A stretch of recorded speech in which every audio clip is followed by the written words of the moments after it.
29 नवंबर 2021 है। क्लास पूरी तरीके से लाइव है। जल्दी से सारे के सारे लोग मौजूद हो जाइए। यहाँ पर क्लास लाइव हो चुकी है।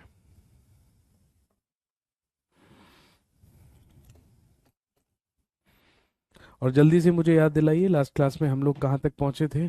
बस उसी के आगे से कंटिन्यू करना है जी।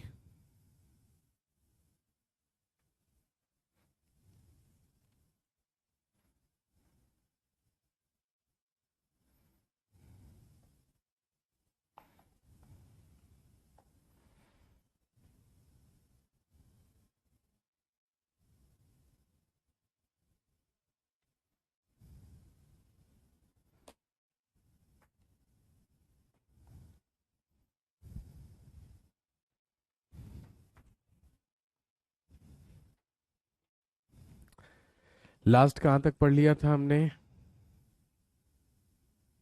Post of Khalifa was abolished. Okay, कहने का मतलब लास्ट हमने खिलाफत मूवमेंट के बारे में पढ़ लिया था, खिलाफत आंदोलन के बारे में पढ़ लिया था। चलिए कंटिन्यू करते हैं। आप जानते हैं कि हम पढ़ रहे हैं मॉडर्न इंडिया में Indian national movement. Indian national movement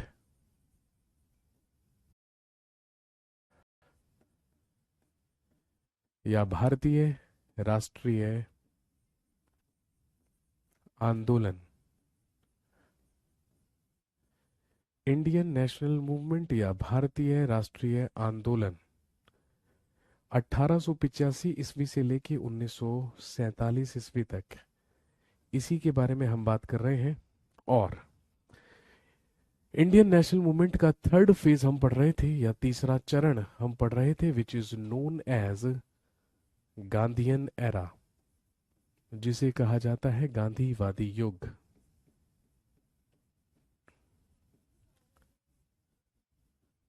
हम पढ़ रहे थे गांधीवादी युग के बारे में।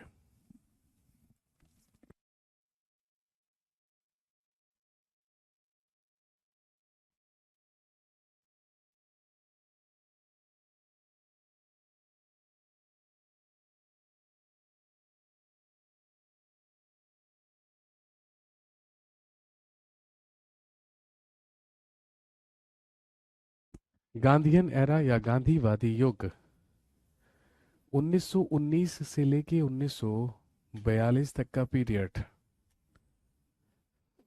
पिछली क्लास में हमने इसकी घटनाएं पढ़नी शुरू की थी, और सबसे पहले हमने रोलेट एक्ट के बारे में बात की थी, या रोलेट अधिनियम के बारे में बात की थी। रोलेट एक्ट के ही साथ हमने बात की जलियांवाला बाग कॉन्स्पिरेसी या जलियांवाला बाग कांड के बारे में। उसके बाद जलियांवाला बाग कॉन्स्पिरेसी या जलियांवाला बाग कांड के बाद हमने बात की थी खिलाफत मूवमेंट या खिलाफत आंदोलन के बारे में।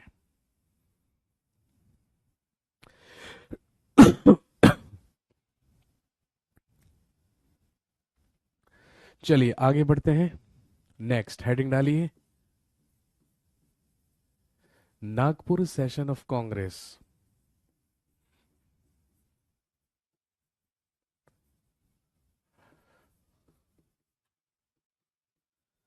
कांग्रेस का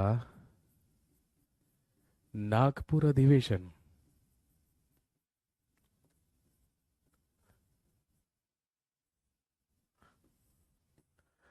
नागपुर सेशन ऑफ कांग्रेस या कांग्रेस का नागपुर अधिवेशन, जो 1920 में हुआ।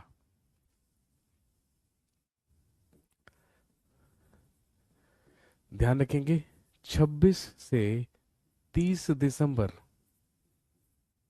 1920 को, 26 दिसंबर से लेकर 30 दिसंबर 1920 तक कांग्रेस का वार्षिक अधिवेशन नागपुर में आयोजित करवाया गया। ये कहलाता है कांग्रेस का नागपुर अधिवेशन या नागपुर सेशन ऑफ कांग्रेस। और ध्यान रखेंगे the president of that session,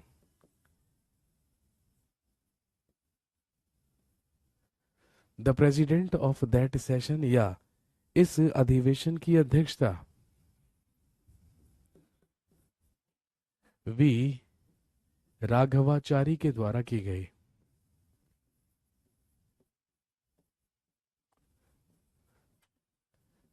इसकी अध्यक्षता वी राघवाचारी के द्वारा की गई।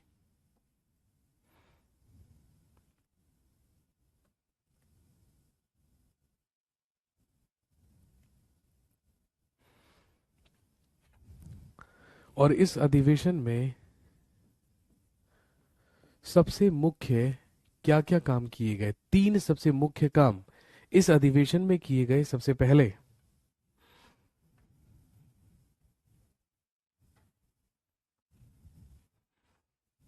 लिखेंगे the proposal of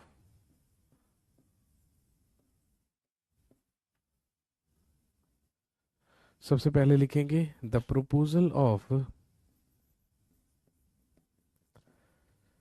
non cooperation movement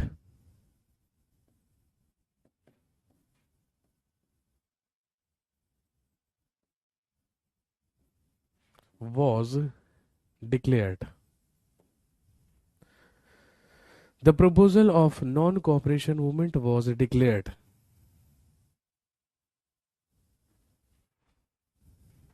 Hindi में लिखेंगे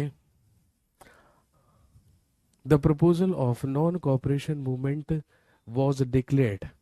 लिखेंगे सबसे पहला काम असहयोग आंदोलन, असहयोग आंदोलन के प्रस्ताव की पुष्टि की गई। असहयोग आंदोलन के प्रस्ताव की पुष्टि की गई, सबसे पहला काम।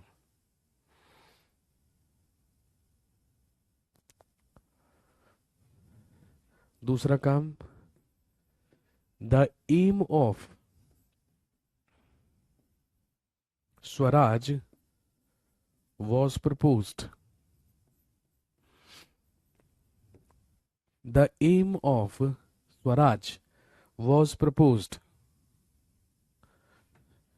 लिखेंगे स्वराज का लक्ष्य प्रस्तावित किया गया। स्वराज का लक्ष्य प्रस्तावित किया गया। The aim of Swaraj was proposed, या स्वराज का लक्ष्य प्रस्तावित किया गया। और तीसरा काम लिखेंगे changes were made in the constitution of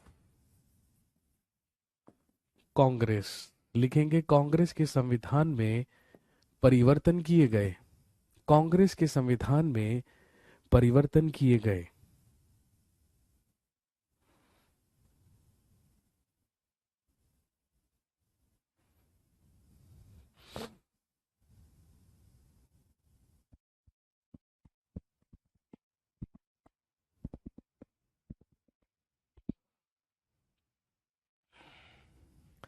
अब मैंने आपसे कहा कि नागपुर अधिवेशन में या कांग्रेस के नागपुर सेशन में असहयोग आंदोलन के प्रस्ताव की पुष्टि कर दी गई थी, लेकिन ये जो असहयोग आंदोलन का प्रस्ताव था ये दिया गया था, ये पारित किया गया था कब? इसी साल जब कांग्रेस का विशेष अधिवेशन हुआ था सितंबर में। लिखेंगे the proposal of non cooperation movement, the proposal of non cooperation movement was given in सितंबर 1920।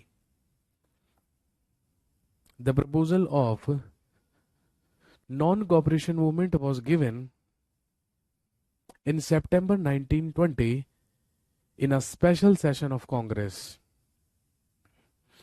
लिखेंगे असहयोग का प्रस्ताव, असहयोग का प्रस्ताव सितंबर 1920 में, असहयोग का प्रस्ताव सितंबर 1920 में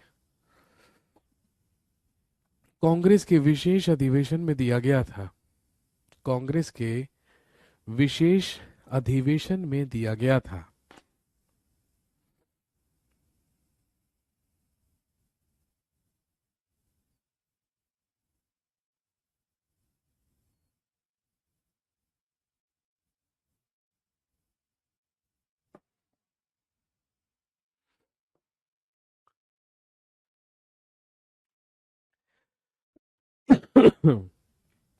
हेडिंग डालिए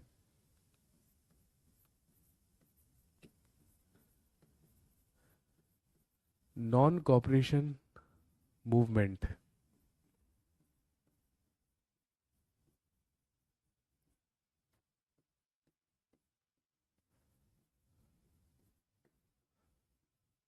असहयोग आंदोलन। द नॉन कॉपरेशन मूवमेंट या असहयोग आंदोलन जो 1920 से लेके चला 1922 तक, 1920 से लेके 1922 तक चला नॉन कॉपरेशन मूवमेंट या असहयोग आंदोलन।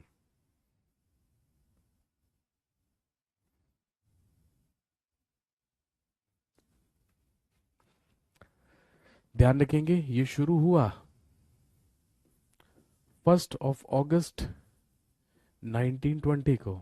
ये 1 अगस्त 1920 से शुरू हुआ और यदि इसकी समाप्ति के बारे में बात करें, यदि इसके स्थगित होने के बारे में बात करें तो दैट वाज एडजर्न्ड ऑन 12 फरवरी 1922।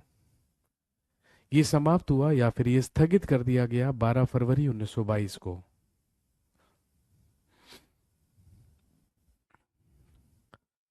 आपसे पूछेंगे what was the aim of non cooperation movement, असहयोग आंदोलन का उद्देश्य क्या था। What was the aim of non cooperation movement या सहयोग आंदोलन का उद्देश्य क्या था। सबसे पहला लिखेंगे उद्देश्य अ रिस्पेक्टफुल सॉल्यूशन, लिखेंगे a respectful solution on the question of Khilafat. Hindi में लिखेंगे खिलाफत के प्रश्न पर एक सम्मानजनक समाधान। A respectful solution on the question of खिलाफत।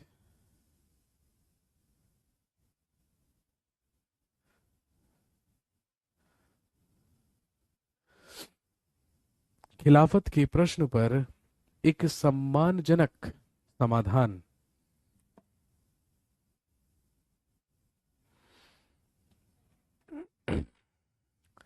दूसरा उद्देश्य, दूसरा पर्पस लिखेंगे the demand of justice, the demand of justice on Jallianwala Bagh conspiracy, लिखेंगे जलियांवाला बाग कांड के विरुद्ध न्याय की मांग। The demand of justice against Jallianwala Bagh conspiracy, या कह सकते हैं कि जलियांवाला बाग कांड के विरुद्ध न्याय की मांग।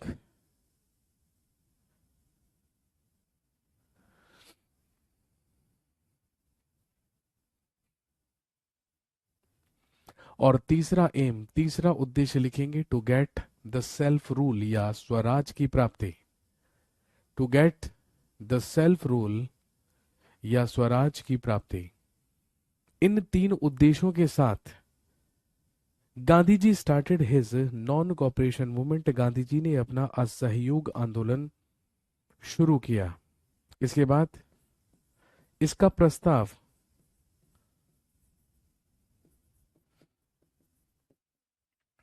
Proposal of non cooperation movement या असहयोग आंदोलन का प्रस्ताव।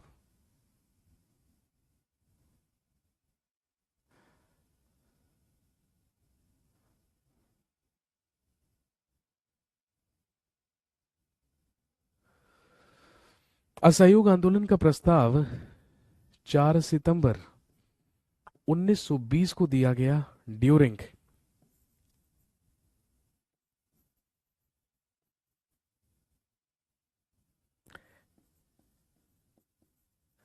Calcutta session of Congress, Congress की कलकत्ता अधिवेशन के दौरान, which was basically a special session. अभी मैंने आपको बताया कांग्रेस का एक विशेष अधिवेशन आयोजित किया गया सितंबर 1920 में, जो कहलाता है कांग्रेस का कलकत्ता विशेष अधिवेशन, जिसकी अध्यक्षता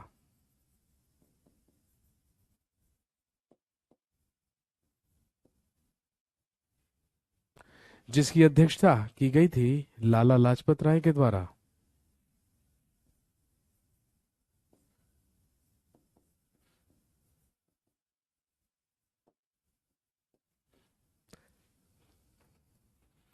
लिखेंगे the proposal of non cooperation movement was given in Calcutta special session of Congress. असहयोग का प्रस्ताव कलकत्ता विशेष अधिवेशन में पेश किया गया। बाय किसके द्वारा?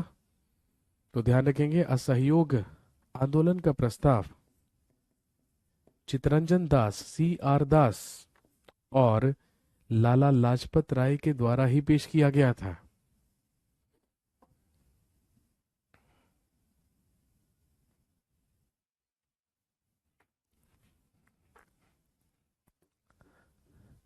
और हम सब जानते हैं दैट प्रपोजल वॉज पास्ड और डिक्लेयर्ड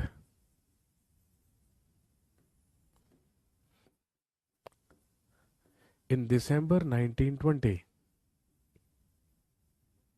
during नागपुर सेशन। लेकिन कांग्रेस की नागपुर अधिवेशन में इस प्रस्ताव की पुष्टि कर दी गई या इस प्रस्ताव को पूरी तरीके से पारित कर दिया गया।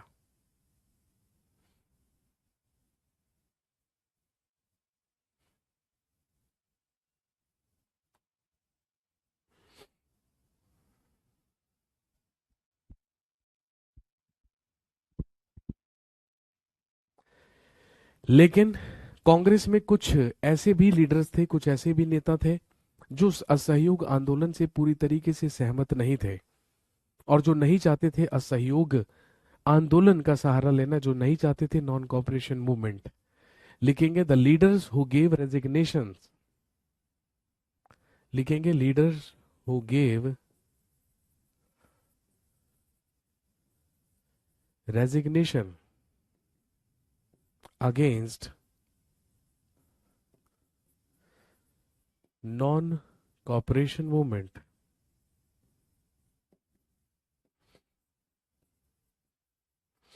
लिखेंगे असहयोग आंदोलन के विरुद्ध, असहयोग आंदोलन के विरुद्ध इस्तीफा देने वाले नेता।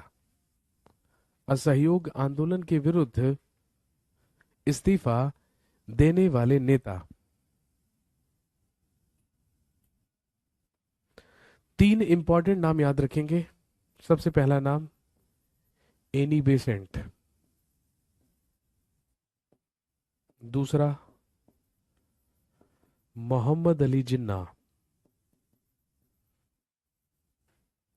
और तीसरा विपिन चंद्रपाल। इन्होंने नॉन कॉपरेशन मूवमेंट के ही अगेंस्ट या विरुद्ध इस्तीफा दे दिया था।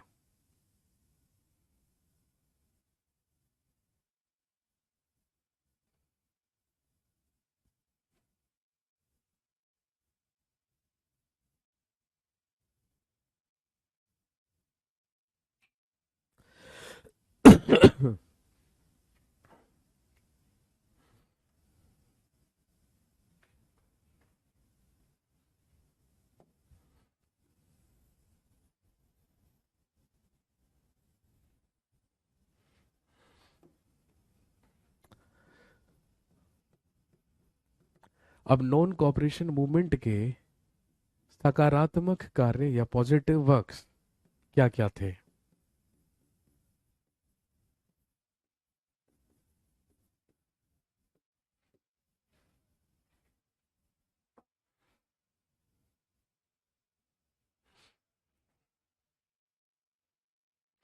अब जब गांधी जी के द्वारा अंग्रेजों के खिलाफ असहयोग आंदोलन शुरू किया गया तो उसके रचनात्मक कार्य क्या क्या हुए? सबसे पहले तो हम समझ लेते हैं कि बेसिकली नॉन कॉपरेशन क्या है। गांधी जी का यह कहना था कि भाई जो ब्रिटिशर्स हैं, जो अंग्रेज हैं, वो जहां तक भी पहुंचे हैं या उनकी शक्ति जहां तक भी हमारे देश में पहुंची है, उन्हें यहां तक पहुंचाने में सबसे बड़ा योगदान हम भारतीयों का ही है। कहने का मतलब हम भारतीयों के ही सहयोग से, हम भारतीयों के ही कॉपरेट करने की वजह से अंग्रेज यहाँ तक पहुंचे हैं और अपने प्रशासन और शक्ति को इतना मजबूत अंग्रेजों ने बनाया है।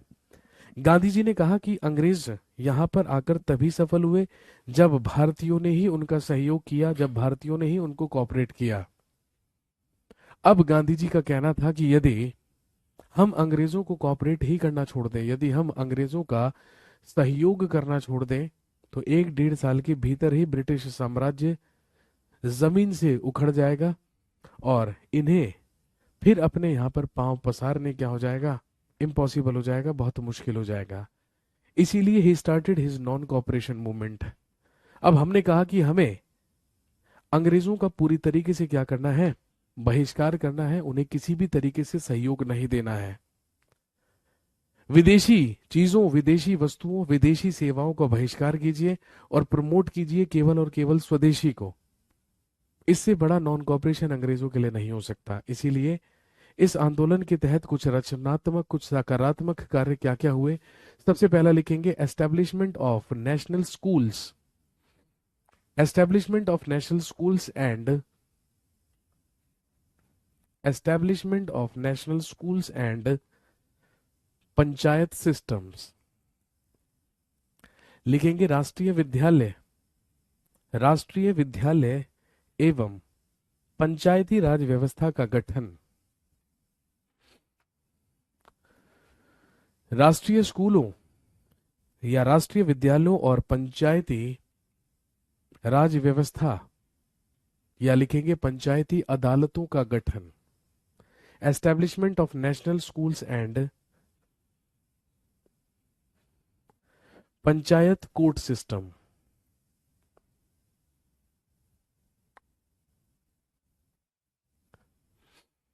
दूसरा लिखेंगे promoting, promoting the domestic products, स्वदेशी वस्तुओं को, लिखेंगे स्वदेशी वस्तुओं का प्रचार करना। दूसरा प्रमोटिंग द डोमेस्टिक प्रोडक्ट्स या स्वदेशी वस्तुओं का प्रचार करना।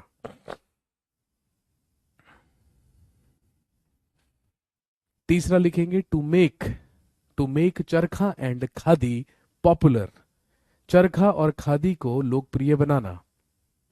To make charkha and khadi popular या चरखा और खादी को लोकप्रिय बनाना।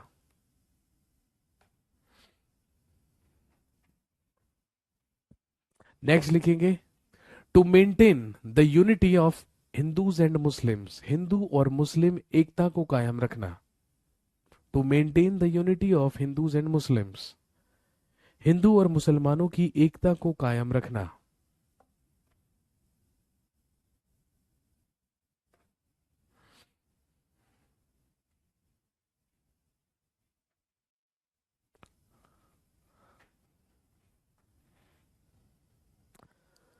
नेक्स्ट लिखेंगे टू मिनिमाइज द अनटचेबिलिटी, अस्पृश्यता को, टू मिनिमाइज द अनटचेबिलिटी या लिखेंगे अस्पृश्यता को कम करना, अस्पृश्यता को कम करना।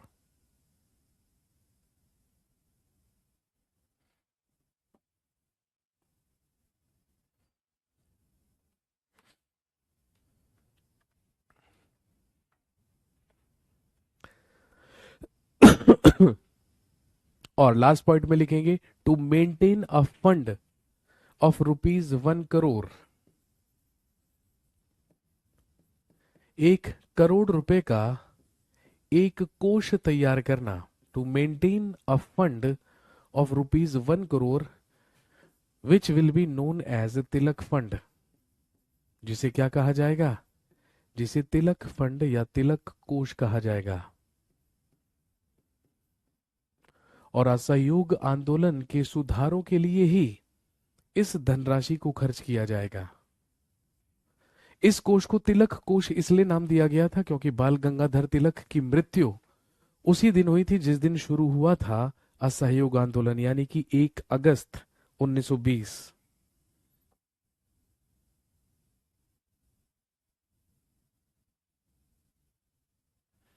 इसीलिए इस कोष का नाम रखा गया तिलक कोष या तिलक फंड।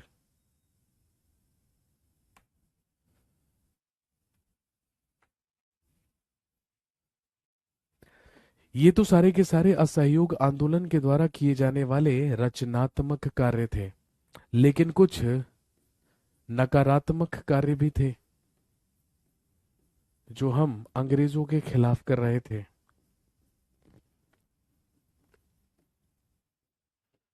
लिखेंगे नकारात्मक कार्य।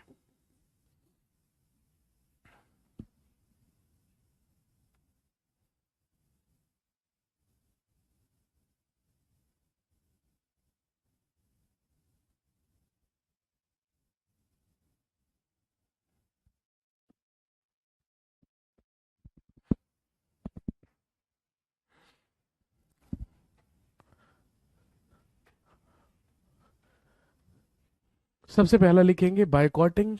बाइकॉटिंग the foreign titles and foreign posts given by the British government. सबसे पहला लिखेंगे विदेशी उपाधियों, विदेशी उपाधियों एवं ब्रिटिश सरकार के अधीन पदों का त्याग करना।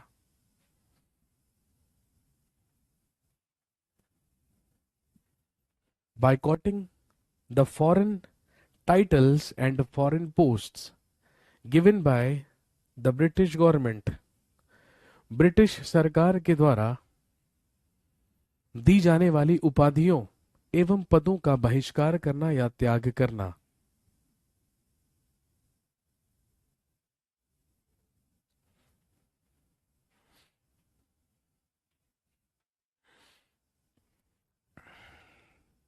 दूसरा पॉइंट लिखेंगे boycotting, boycotting the government festivals.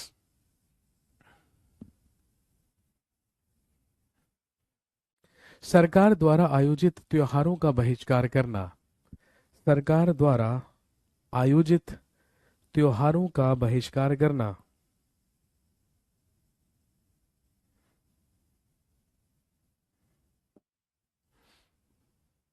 तीसरा लिखेंगे बाइकॉटिंग द फॉरेन गुड्स, विदेशी वस्तुओं का बहिष्कार करना।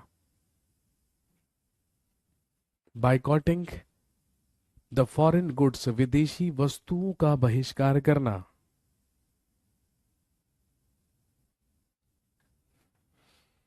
नेक्स्ट लिखेंगे boycotting the government schools colleges and courts. लिखेंगे सरकारी स्कूल, सरकारी स्कूल कॉलेजेस, सरकारी स्कूल कॉलेज और न्यायालयों का बहिष्कार करना। Boycotting the government schools colleges and courts, सरकारी स्कूलों कॉलेजों और अदालतों का बहिष्कार करना।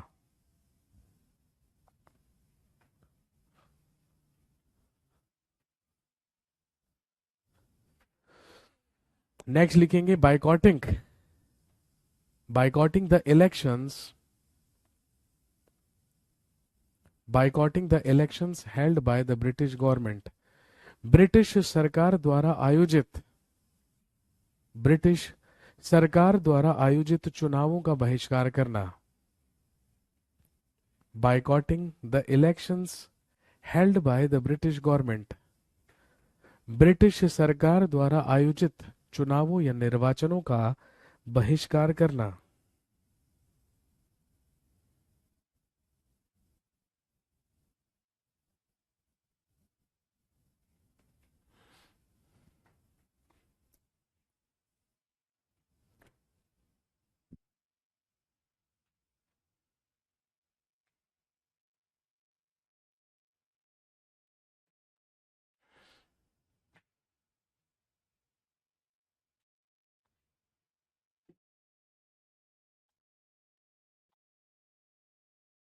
और लास्ट लिखेंगे boycotting to join, boycotting to join the British army. British सेना में शामिल होना, ब्रिटिश सेना में शामिल होने का बहिष्कार करना। ब्रिटिश सेना में शामिल होने का बहिष्कार करना।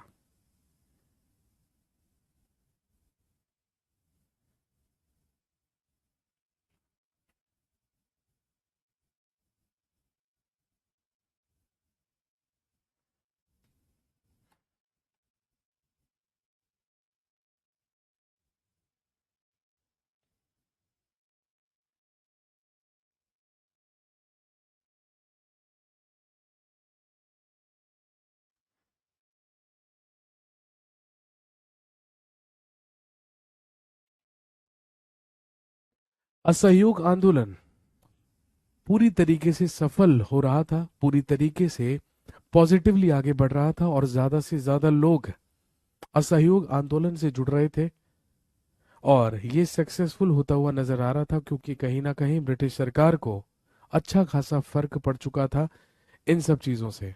लेकिन आप जानते हैं कि इन बिटवीन एक ऐसी घटना घटित हो गई जिसकी वजह से गांधी जी ने अपना असहयोग आंदोलन वापस ले लिया। और वो अति महत्वपूर्ण घटना क्या थी, लिख लीजिएगा।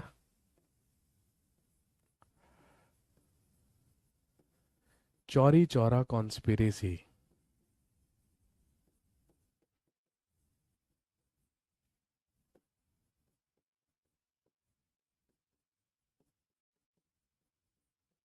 चौरी चौरा कांड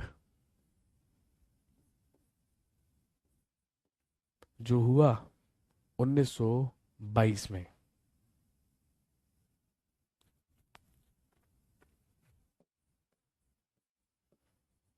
4 फरवरी 1922 को उत्तर प्रदेश के गोरखपुर के चौरी चौरा नामक स्थान पर यह घटना घटित हुई थी।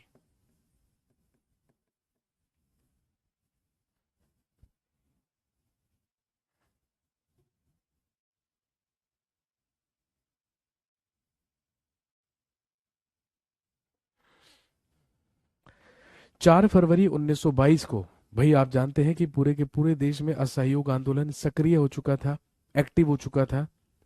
असहयोग आंदोलन की ही अगुवाई करते हुए 4 फरवरी 1922 को उत्तर प्रदेश के गोरखपुर के चौरी चौरा नामक स्थान पर ब्रिटिश सरकार के खिलाफ एक प्रोसेशन किया जा रहा था, एक जुलूस निकाला जा रहा था। और ध्यान रखेंगे इस प्रोसेशन का नेतृत्व कर रहे थे, इसको लीड कर रहे थे एक नेता जिनका नाम था भगवान अहिर। भगवान अहिर नाम का ही एक व्यक्ति इस जुलूस का नेतृत्व कर रहा था या इस जुलूस का महत्वपूर्ण नेता था। लेकिन जब सारे के सारे लोग ब्रिटिश सरकार के खिलाफ ये जुलूस निकाल रहे थे, तो ध्यान रखेंगे इस जुलूस के ही विरोध में ब्रिटिश सरकार ने पुलिस वालों को भेजा और वहां पर पुलिस वालों ने सारे के सारे लोगों पर लाठीचार्ज शुरू की और बुरी तरीके से पिटाई कर दी किसकी, भगवान अहिर की। और जब ऐसा हुआ तो इसी बात से नाराज लोगों ने या भीड़ ने 5 फरवरी 1922 को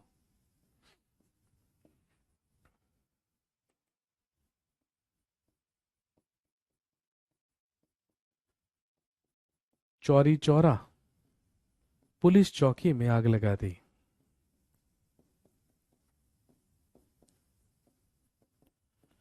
चौरी चौरा पुलिस चौकी में भड़के हुए लोगों ने, भड़की हुई भीड़ ने आग लगा दी। और ध्यान रखेंगे जब ऐसा हुआ तो इसमें लगभग 22 पुलिसकर्मी जलकर मारे गए।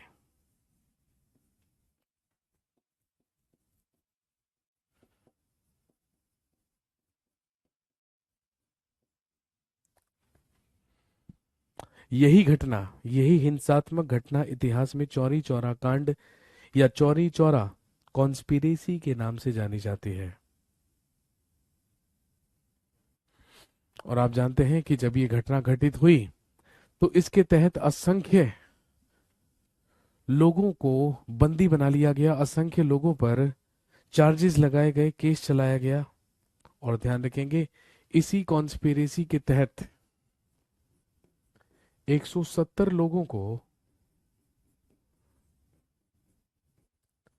कैपिटल पनिशमेंट या मृत्यु दंड की सजा सुनाई गई।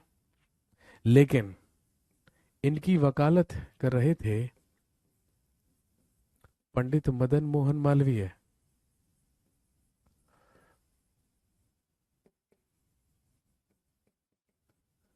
इनकी वकालत पंडित मदन मोहन मालवीय कर रहे थे।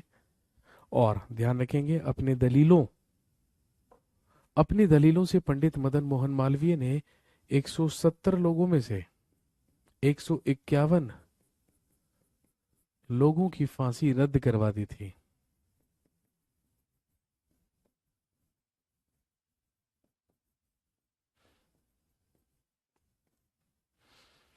170 में से 151 लोगों की फांसी रद्द कराई।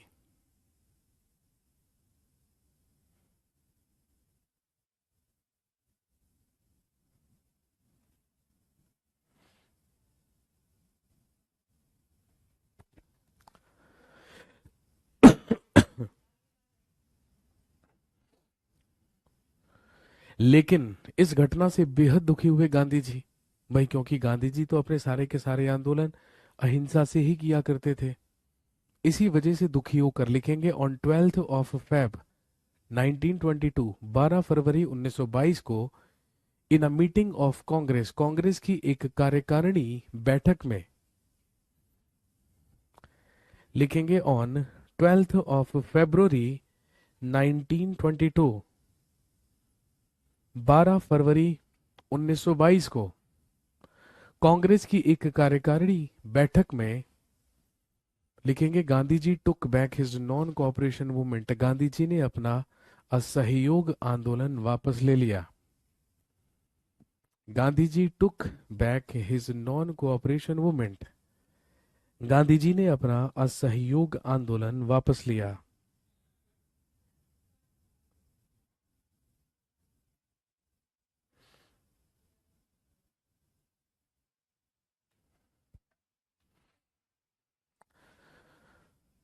इस सारी की सारी घटना का दोषी गांधी जी को पाया गया और ब्रिटिश सरकार ने गांधी जी पे ही लोगों को भड़काकर यह हिंसा करवाने के आरोप लगाए, हालांकि ऐसा कुछ भी नहीं था।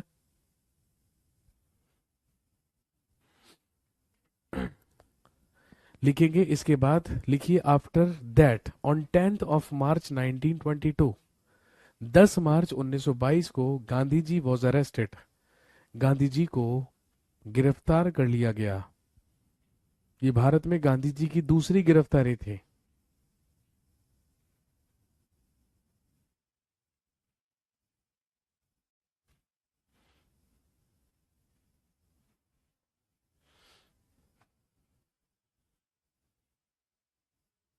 लिखेंगे, ऑन 10 मार्च 1922, 10 मार्च 1922 को गांधी जी वॉज अरेस्टेड, गांधी जी को गिरफ्तार कर लिया गया। And a punishment of, and a punishment, या लिखेंगे and imprisonment of 6 years was given to him, और उन्हें 6 वर्ष कारावास की सजा दे दी गई, और उन्हें 6 वर्ष कारावास की सजा दे दी गई। 6 साल की सजा दे दी गई थी किसको? गांधी जी को। लेकिन स्वास्थ्य बिगड़ जाने की वजह से, तबीयत खराब हो जाने की वजह से उन्हें 5 फरवरी 1924 को ही क्या कर दिया गया था? रिहा कर दिया गया था। और क्योंकि 1924 में गांधी जी को रिहा कर दिया गया था, इसीलिए 1924 में जब कांग्रेस का वार्षिक अधिवेशन हुआ, जो कहलाता है बेलगाम अधिवेशन, तो हम सब जानते हैं 1924 का बेलगाम अधिवेशन ही एकमात्र अधिवेशन था, ओनली सेशन था, जिसमें अध्यक्षता ही किसके द्वारा की गई थी? गांधी जी के द्वारा की गई थी।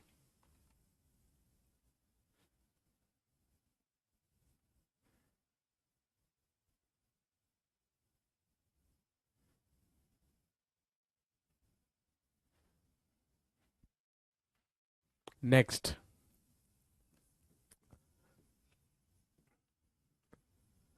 अगला लिखिए, फाउंडेशन ऑफ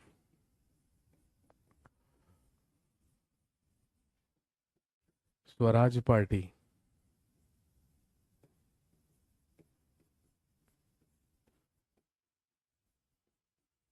लिखिए, स्वराज पार्टी की स्थापना 1923, 1923। Foundation of Swaraj party. लिखेंगे, स्वराज पार्टी की स्थापना मार्च 1923 में, स्वराज पार्टी की स्थापना मार्च 1923 में इलाहाबाद या इलाहाबाद में की गई।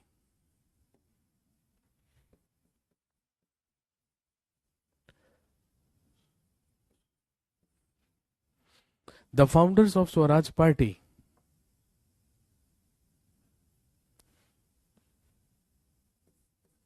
पहले Chittaranjan Das, who was also the president who was also the president of this party। और दूसरा नाम याद रखेंगे, मोतीलाल नेहरू। चित्तरंजन दास और मोतीलाल नेहरू के द्वारा स्वराज पार्टी की स्थापना 1923 में की गई।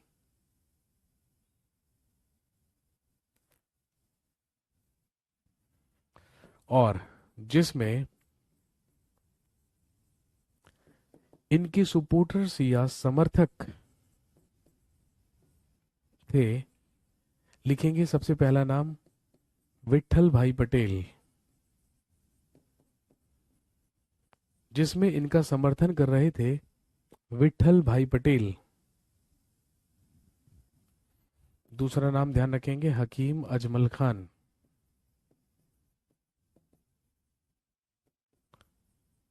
दूसरा नाम हकीम अजमल खान।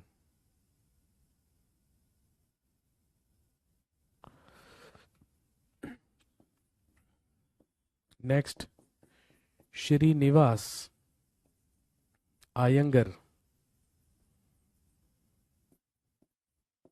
पंडित मदन मोहन मालवीय।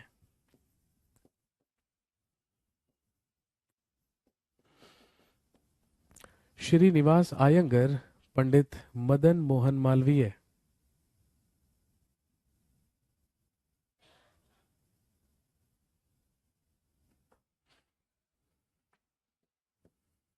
नेक्स्ट, नरसिंह चिंतामन केलकर।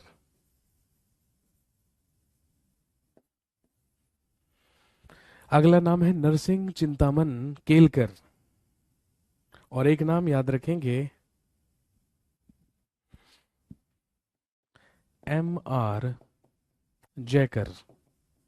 ये वो कुछ महत्वपूर्ण नेता थे जो सपोर्ट कर रहे थे फाउंडेशन ऑफ स्वराज पार्टी या स्वराज पार्टी की स्थापना। स्वराज पार्टी की स्थापना का उद्देश्य क्या था? सबसे पहला ही उद्देश्य भाई नाम से ही पता चल रहा है, लिखेंगे to get the self rule. To get the self rule या स्वराज की प्राप्ति।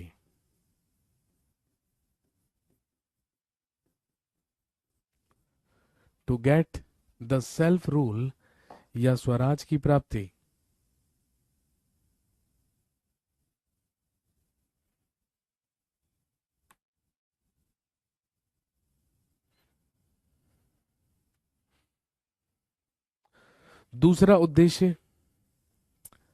दूसरा उद्देश्य लिखेंगे to be a part of the council, to be a part of the council and make non cooperation movement successful. To be a part of the council and make the non cooperation movement successful.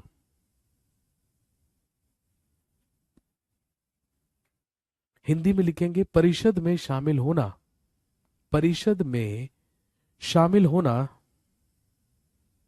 और शामिल होकर, परिषद में शामिल होना और शामिल होकर असहयोग आंदोलन को सफल बनाना। परिषद में शामिल होकर असहयोग आंदोलन को सफल बनाना।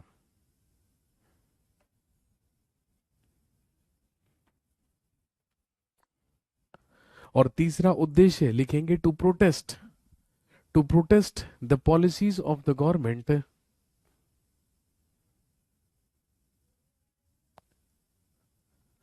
To protest the policies of the government. Hindi में लिखेंगे सरकार की नीतियों का कड़ा विरोध करना। To protest the policies of the government, सरकार की नीतियों का कड़ा विरोध करना and to create a hurdle or to create a barrier in the administration of British government और ब्रिटिश सरकार के प्रशासन में और ब्रिटिश सरकार के प्रशासन में बाधा उत्पन्न करना और ब्रिटिश सरकार के प्रशासन में बाधा उत्पन्न करना।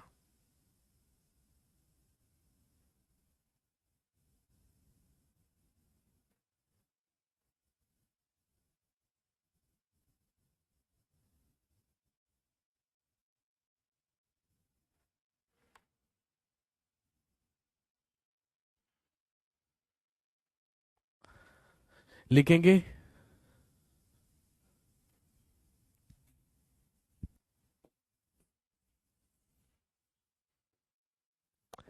in 1923 during Delhi session of Congress। लिखिए 1923 में कांग्रेस के दिल्ली अधिवेशन में which was also a special session, जो भी एक विशेष अधिवेशन था और हम सब जानते हैं इसकी अध्यक्षता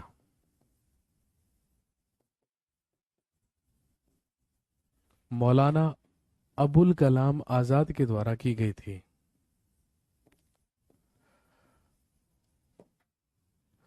उन्नीस सौ तेईस में हुआ कांग्रेस का एक और विशेष अधिवेशन जो कहलाता है दिल्ली सेशन ऑफ कांग्रेस, कांग्रेस का दिल्ली अधिवेशन जिसकी अध्यक्षता मौलाना अबुल कलाम आजाद के द्वारा की गई थी।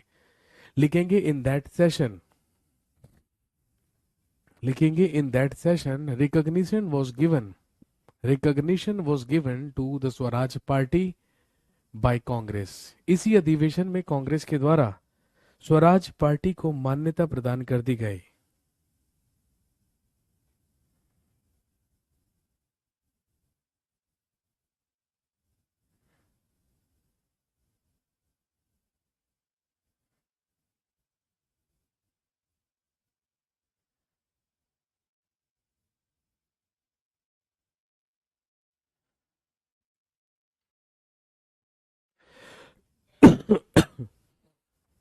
इन दैट सेशन, इसी अधिवेशन में recognition was given to the Swaraj party, Swaraj party को मान्यता प्रदान कर दी गई।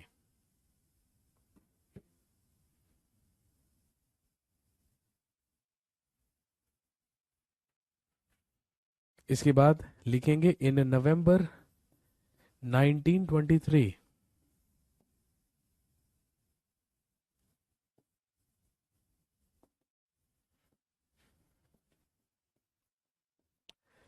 इलेक्शंस, लिखेंगे इन नवंबर 1923 elections were held for central legislative assembly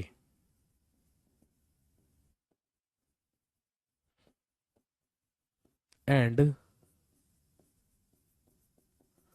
provincial legislative council.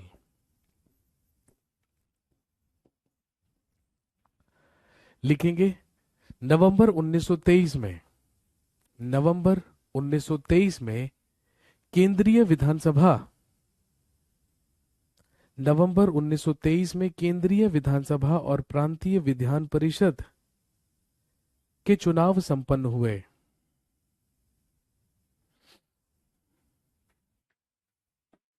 नवंबर 1923 में केंद्रीय विधानसभा और प्रांतीय विधान परिषद के चुनाव संपन्न हुए। इन विच जिसमें, लिखेंगे Swaraj party got a big success, जिसमें स्वराज पार्टी को एक बड़ी सफलता मिली।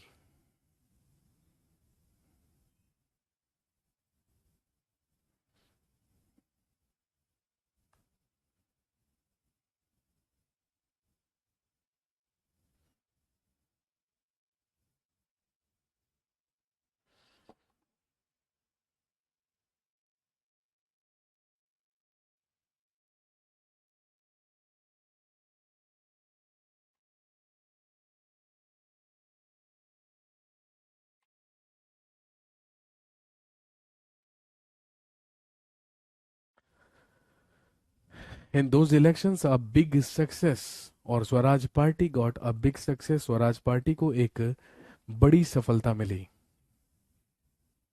लेकिन अगले ही साल हम सब जानते हैं 5 फरवरी 1924 को खराब स्वास्थ्य की वजह से गांधी जी को रिहा कर दिया गया। और जब गांधी जी रिहा हुए तो गांधी जी के रिहा होने के बाद ही गांधी जी, चित्तरंजन दास और मोतीलाल नेहरू के बीच में एक समझौता हुआ, एक पैक्ट हुआ, जिसे गांधी दास पैक्ट कहा जाता है, जिसे गांधी दास समझौता कहा जाता है। चलिए आज की कहानी को यहीं पर रोकेंगे, ठीक है। कल जब मुलाकात होगी तो मुझे याद दिलाइएगा हमें कंटिन्यू करना है कहां से। कल जब हमारी मुलाकात होगी तो हम सबसे पहले बात करेंगे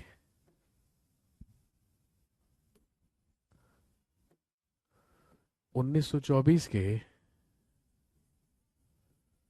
गांधी दास पैक्ट के बारे में। हम बात करेंगे गांधी दास समझौते के बारे में।